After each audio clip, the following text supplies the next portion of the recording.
ओम शांति। प्रातः मुरली। ओम शांति। बाप दादा 3/8/2024 के परमात्मा मधुर महावाक। मीठे बच्चे, ये है बेहद की अनलिमिटेड स्टेज जिसमें तुम आत्माएं पार्ट बजाने के लिए बांधी हुई हो। इसमें हर एक का फिक्स पार्ट है। प्रश्न है, कर्मातीत अवस्था को प्राप्त करने का पुरुषार्थ क्या है? उत्तर है, कर्मातीत बनना है तो पूरा पूरा सरेंडर होना पड़े। अपना कुछ नहीं, सब कुछ भूले हुए होंगे तब कर्मातीत बन सकेंगे। जिन्हें धन दौलत बच्चे आदि याद आते हैं वह कर्मातीत बन नहीं सकते। इसलिए बाबा कहते, मैं हूँ गरीब निवाज। गरीब बच्चे जल्दी सरेंडर हो जाते हैं, सहज ही सब कुछ भूल एक बाप की याद में रह सकते हैं। ओम शांति। रूहानी बाप बैठ अपने रूहानी बच्चों को समझाते हैं। बच्चों की बुद्धि में ज़रूर है कि अब घर जाना है, भक्तों की बुद्धि में नहीं रहता। तुम जानते हो ये 84 का चक्र अब पूरा हुआ। ये बहुत बड़ा बेहद का मांडवा अथवा स्टेज है, अनलिमिटेड स्टेज है। इस पुराने मांडवे को छोड़ घर जाना है। आप पवित्र आत्माएं तो जा नहीं सकती हैं, पवित्र जरूर बनना है। अब इस खेल का अंत है, अपरम अपार दुखों की अब पिछाड़ी है। इस समय ये सब माया का पॉम्प है जिसको मनुष्य स्वर्ग समझते हैं। कितने महल, गाड़ियाँ, मोटरें आदि हैं। इसको कहा जाता है माया का कंपटीशन। माया का कंपटीशन नरक की स्वर्ग के साथ कंपटीशन है। अल्पकाल के लिए सुख है। यह है माया की लालच ड्रामा के अनुसार। कितने ढेर मनुष्य हैं। पहले तो सिर्फ एक आदि सनातन देवी देवता धर्म ही था, अब तो मांडवा फुल भर गया है। अभी ये चक्र पूरा होता है। सब तमो प्रधान है, सृष्टि भी तमो प्रधान है, फिर सतो प्रधान होनी है। सारी सृष्टि नई चाहिए ना, नई से पुरानी, पुरानी से नई। ये तो अनगिनत बार चलता आया है। अनादि खेल है, कब शुरू हुआ ये नहीं कह सकते। अनादि चलता ही रहता है, ये भी तुम जानते हो और कोई नहीं जानता। तुम भी इस ज्ञान मिलने के पहले कुछ नहीं जानते थे, देवता भी नहीं जानते थे। सिर्फ तुम पुरुषोत्तम संगम युगी ब्राह्मण ही जानते हो। फिर ये ज्ञान प्राय लोप हो जाएगा। बाप ने सुखधाम का मालिक बनाया, बाकी और क्या चाहिए। बाप से जो पाना था पा लिया, बाकी कुछ पाने के लिए रहता नहीं। तो बाप समझाते हैं, बच्चे तुम ही सबसे जास्ती पतित बने हो। पहले पहले तुम ही आए हो पार्ट बजाने, तुमको ही पहले जाना पड़ेगा। चक्र है ना, पहले पहले तुम ही माला में पिरोएंगे। ये रुद्र माला है ना, धागे में सारी दुनिया के मनुष्य पिरोए हुए हैं। धागे से निकल परम धाम में चले जाएंगे, फिर ऐसे ही धागे में पिरोए जाएंगे। बहुत बड़ी माला है। शिव बाबा को कितने ढेर बच्चे हैं। पहले पहले तुम देवताएं आते हो। यह है बेहद की माला जिसमें सब मड़के मिसल पिरोए हुए हैं। रुद्रमाला और विष्णु की माला गाई जाती है। प्रजापिता ब्रह्मा की माला नहीं है। तुम ब्रह्मा कुमार कुमारियों की माला होती नहीं, क्योंकि तुम चढ़ते गिरते हो, हार खाते हो। घड़ी घड़ी माया गिरा देती है, इसलिए ब्राह्मणों की माला नहीं बनती। जब पूरे पास हो जाते हो तब विष्णु की माला बनती है। यूँ तो प्रजापिता ब्रह्मा का भी सिजरा है। जब पास हो जाते हैं तो कहेंगे कि ब्रह्मा की भी माला है, सिजरा बना हुआ है। इस समय माला नहीं बन सकती है, क्योंकि आज पवित्र बनते हैं, कल फिर माया थप्पड़ मार कला काया ही निकाल देती है कि कमाई चट हो जाती है। टूट पड़ते हैं, कहाँ से गिरते हैं विचार करो। बाप तो विश्व का मालिक बनाते हैं, उनकी श्रीमत पर चलने से तुम ऊंच पद पा सकते हो। हार खाई तो खलास। काम विकार महाशत्रु है, उनसे हार नहीं खानी है।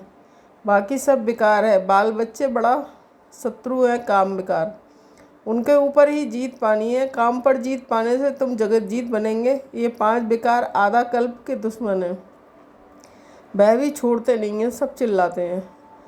क्रोध करना पड़ता है, परंतु दरकार क्या पड़ी है, प्यार से भी काम हो सकता है। चोर को भी प्यार से अगर समझाएंगे तो वह झट सच कह देंगे। बाप कहते हैं कि मैं प्यार का सागर हूँ। ना तो बच्चों को भी प्यार से काम लेना है, भले कोई भी पोजीशन हो। बाबा के पास मिलिट्री वाले भी आते हैं, उन्हों को भी बाबा समझाते हैं, तुम स्वर्ग में जाना चाहते हो तो सिर्फ बाबा को याद करो। उन्हें कहा जाता है कि तुम युद्ध के मैदान में मरेंगे तो स्वर्ग में जाएंगे। वास्तव में युद्ध का मैदान तो ये है, वह तो लड़ाई करते करते मर जाते हैं, तो फिर वहाँ जाकर जन्म लेते हैं क्योंकि संस्कार ले जाते हैं। स्वर्ग में तो जा ना सकें तो बाबा उन्हों को समझाते थे, सिर्फ बाबा को याद करने से तुम स्वर्ग में जा सकते हो क्योंकि स्वर्ग की स्थापना हो रही है। शिव बाबा की याद से ही विक्रम विनाश होंगे। ये थोड़ा भी ज्ञान मिला ना तो अविनाशी ज्ञान का विनाश नहीं होता है। तुम बच्चे ये मेला आदि करते हो तो कितनी प्रजा बनती है। तुम रूहानी सेना हो ना, इसमें कमांडर मेजर आदि थोड़े होते हैं। प्रजा तो बहुत बनती है, जो अच्छी रीति समझाते हैं तो कुछ ना कुछ अच्छा पद पाते हैं। इसमें भी फर्स्ट सेकंड थर्ड ग्रेड होती है। तुम शिक्षा देते रहते हो, कोई तो बिल्कुल आप समान बन जाते हैं, कोई सबसे ऊपर भी जा सकते हैं। देखा जाता है कि एक दो से ऊपर चले जाते हैं, नए नए पुरानों से तीखे चले जाते हैं। बाप से पूरा योग लग जाए तो बहुत ऊंच चला जाएगा। सारा मदार है योग पर। नॉलेज तो बहुत सहज है, तुम फील करते होंगे। बाप की याद में विघ्न पड़ते हैं। बाप कहते हैं भोजन खाओ तो भी याद में, परंतु कोई 2 मिनट कोई 5 मिनट याद में रहते हैं। सारा समय याद में रहे बड़ा मुश्किल है। माया कहाँ न कहाँ उड़ाए भुला देती है। सिवाय बाप के और कोई की याद नहीं रहेगी, तभी कर्मातीत अवस्था होगी। अगर कुछ भी अपना हुआ तो वह याद जरूर पड़ेगा। कुछ भी याद ना आए, ये बाबा मिसाल है, इसको क्या याद आएगा। कोई बाल बच्चे धन आदि हैं, सिर्फ तुम बच्चे ही याद आते हो। तुम तो ज़रूर बाप को याद पड़ेंगे ही, क्योंकि बाप आए हैं कल्याण करने के लिए। याद सबको करते हैं, परंतु फिर भी बुद्धि फूलों की तरफ ही चली जाती है। फूल अनेक प्रकार के होते हैं, कोई बिगर खुशबू के भी होते हैं। बगीचा है ना, बाप को बागवान माली भी कहते हैं, ये तुम जानते हो। मनुष्य क्रोध में आकर कितना लड़ते झगड़ते हैं, बहुत देह अभिमान है। बाप समझाते हैं कभी कोई क्रोध करे तो शांत रहना चाहिए। क्रोध भूत है ना, भूत के आगे शांति से रिस्पॉन्ड देना है। सर्वशास्त्रमयी शिरोमणि श्रीमद् भगवद गीता है ईश्वरीय मत की। ईश्वरीय मत, आश्रय मत और देवीय मत एक ईश्वर ही आकर बताते हैं। राजयोग की नॉलेज देते हैं, फिर ये नॉलेज गुम हो जाएगी। राजाओं का राजा बन गया, फिर नॉलेज क्या करेंगे। 21 जन्म में तो प्रारब्ध भोगते हो। वहाँ ये मालूम नहीं पड़ता कि तुम इस पुरुषार्थ का ये फल है। अनेक बार तुम सतयुग में गए हो, ये चक्र फिरता रहता है। सतयुग त्रेता है ज्ञान का फल। ऐसे नहीं कि वहाँ ज्ञान मिलता है। बाप आकर माँ भक्ति का फल ज्ञान देते हैं। बाप ने बताया कि तुमने जास्ती भक्ति की, अब एक बाप को याद करो तो सतो प्रधान से तमो प्रधान से सतो प्रधान बन जाएंगे। इसमें है मेहनत। रचना के आदिमत अंत को याद करो तो चक्रवर्ती राजा बन जाएंगे। भगवान बच्चों को भगवान भगवती बनाएंगे ना, परंतु देहदारी को भगवान भगवती कहना रॉन्ग है। ब्रह्मा विष्णु और शिव का कितना संबंध है। ये ब्रह्मा फिर विष्णु बनने वाला है और इसमें शिव की प्रवेशता है। सूक्ष्म मतन वालों को फरिश्ता कहा जाता है। तुमको फरिश्ता बनना है, साक्षात्कार होता है, बाकी कुछ है नहीं। साइलेंस मूवी और यहाँ है टॉकी, ये है डिटेल। बाकी नट सेल में तो फिर भी कहते हैं मन मनाओ। मामे कम याद करो और सृष्टि चक्र को याद करो। यहाँ बैठे हो तो भी शांतिधाम और सुखधाम को याद करो। इस पुराने दुखधाम को भूल जाओ। ये है बेहद का संन्यास। बुद्धि से उनका ये हद का संन्यास। ये निवृत्ति मार्ग वाले प्रवृत्ति मार्ग का ज्ञान दे ना सके। राजा रानी बनना प्रवृत्ति मार्ग है, वहाँ है ही सुख। वह तो सुख को मानते ही नहीं। सन्यासी भी करोड़ों की अंदाज में है। उन्हों की परवरिश व कमाई होती है गृहस्थियों से। एक तो तुमने दान पुण्य में लगाया, फिर पाप का धंधा किया तो पाप आत्मा बन पड़े। तुम बच्चों तो अभी अविनाशी ज्ञान रत्नों की लेन देन करते हो। वे धर्मशाला आदि बनवाते हैं तो दूसरे जन्म में अच्छा फल मिलेगा। ये तो है बेहद का बाप। यह है डायरेक्ट, वह है इनडायरेक्ट। ईश्वर अपवर्णन करते हैं। अब भूख तो दोनों को हो है नहीं। शिव बाबा तो दाता है, उनको भूख होगी क्या। श्री कृष्ण दाता नहीं, बाप तो सबको देने वाला है, लेने वाला नहीं है। एक देवे 10 पावे। गरीब 2 रुपया देते हैं तो पदम मिल जाते हैं। सुदामा का मिसाल है। भारत सोने की चिड़िया था ना, बाप ने कितना धनवान बनाया। सोमनाथ के मंदिर में कितना अकीचार धन था, कितना लूट कर ले गए। बड़े बड़े हीरे जवाहर थे, अब तो देखने में भी नहीं आते, कटकुट को हो गए। फिर हिस्ट्री रिपीट होगी, वहाँ सब खानियाँ तुम्हारे लिए भरपूर हो जाएंगी। हीरे जवाहर तो वहाँ जैसे पत्थर मिसल रहते हैं। बाप अविनाशी ज्ञान रतन देते हैं जिससे तुम अथाह धनवान बन जाते हो। तो मीठे मीठे बच्चों को कितनी खुशी होनी चाहिए। जितना पढ़ते रहेंगे खुशी का पारा चढ़ता रहेगा। बड़ा इम्तिहान पास करते हैं तो बुद्धि में रहता है ना कि ये पास कर फिर ये बनेंगे, ये करेंगे। तुम भी जानते हो कि ये देवता बनेंगे। ये तो जड़ चित्र है, हम वहाँ चैतन्य बनेंगे। ये चित्र भी तुमने जो बनाए कहाँ से आए? दिव्य दृष्टि से तुम देख आए हो। चित्र बड़े वंडरफुल हैं। कोई समझेंगे ये ब्रह्मा ने बनाए हैं। अगर ये कोई से सीखा होता तो सिर्फ एक थोड़ा ही सीखा होता, और भी सीखे हुए होते ना। ये कहते हैं मैं कुछ भी सीखा हुआ नहीं हूँ। ये तो बाप ने दिव्य दृष्टि द्वारा बनवाए हैं। ये चित्र सब श्रीमत से बने हुए हैं, ये मनुष्य मत के नहीं है। ये सब खल्लास हो जाएंगे, कुछ भी नाम निशान नहीं रहेगा। इस सृष्टि का ही अंत है। भक्ति की कितनी सामग्री है, ये नहीं रहेगी। नई दुनिया में सब कुछ नया। तुम अनेक बार स्वर्ग के मालिक बने हो, फिर माया ने हराया है। माया विकारों को कहा जाता है, ना कि धन को।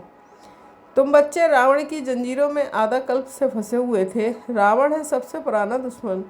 आधा कल्प उनका राज चलता है। लाखों वर्ष कह देने से फिर आधा आधा का हिसाब ही नहीं निकलता। कितना फ़र्क है। तुम तो बाप ने बताया है कि सारे कल्प की आयु 5000 वर्ष है। 84 लाख योनियाँ तो है नहीं, ये बड़ा गपोड़ा है। सूर्यवंशी चंद्रवंशी देवी देवता इतने लाखों वर्ष राज्य करते थे क्या? ये बुद्धि काम नहीं करती। सन्यासी तो समझते हैं कि अभी हम अपने को रॉन्ग मानने में तो सब फॉलोअर्स हमको छोड़ देंगे, रेवोल्यूशन हो जाए। इसलिए अभी वो तुम्हारी मत पर चल अपनी राजाई नहीं छोड़ेंगे। पिछाड़ी में कुछ समझेंगे, अभी नहीं। ना साहूकार लोग ही ज्ञान लेंगे। बाप कहते हैं मैं गरीब निवाज हूँ। साहूकार लोग कभी सरेंडर होकर कर्मातीत अवस्था को पा नहीं सकेंगे। बाप तो बड़ा ज़बरदस्त तर्राप है। गरीबों का ही लेंगे, साहूकारों का लेवें तो फिर इतना देना पड़े। साहूकार उठते ही मुश्किल है, क्योंकि इसमें सब कुछ भूलना पड़ता है। कुछ भी पास ना रहे तब कर्मातीत अवस्था हो। साहूकार लोग तो भूल नहीं सकेंगे। जिन्होंने कल पहले वर्षा लिया है वही लेंगे। अच्छा, मीठे मीठे सिकील बच्चों के प्रति माता पिता बाप दादा का याद प्यार और गुड मॉर्निंग। रूहानी बाप की रूहानी बच्चों को नमस्ते। धारणा के लिए मुखसार 1 पॉइंट। जैसे बाप प्यार का सागर है, ऐसे मास्टर प्यार का सागर बन। प्यार से काम निकालना है, क्रोध नहीं करना है। क्रोध कोई करे तो तुम्हें शांत रहना है। सेकंड, बुद्धि से इस पुरानी दुख की दुनिया को भूल भेद का सन्यासी बनना है। शांति धाम और सुखधाम को याद करना है। अविनाशी ज्ञान रत्नों की लेन देन करनी है। वरदान, विकारों रूपी जहरीले सांपों को गले की माला बनाने वाले शंकर समान तपस्वी मूर्तभव। स्पष्टीकरण, ये 5 विकार जो लोगों के लिए जहरीले सांप हैं, ये सांप आप योगी व प्रयोगी आत्मा के गले की माला बन जाते हैं। ये आप ब्राह्मणों व ब्रह्मा बाप के आश्रयी तपस्वी शंकर स्वरूप को यादगार आज तक भी पूजा जाता है। दूसरा, ये सांप खुशी में नाचने की स्टेज बन जाते हैं। ये स्थिति स्टेज के रूप में दिखाते हैं। तो जब विकारों पर ऐसी विजय हो तब कहेंगे तपस्वी मूर्त प्रयोगी आत्मा। स्लोगन, जिनका स्वभाव मीठा शांतचित्त है, उस पर क्रोध का भूत वार नहीं कर सकता। ओम शांति।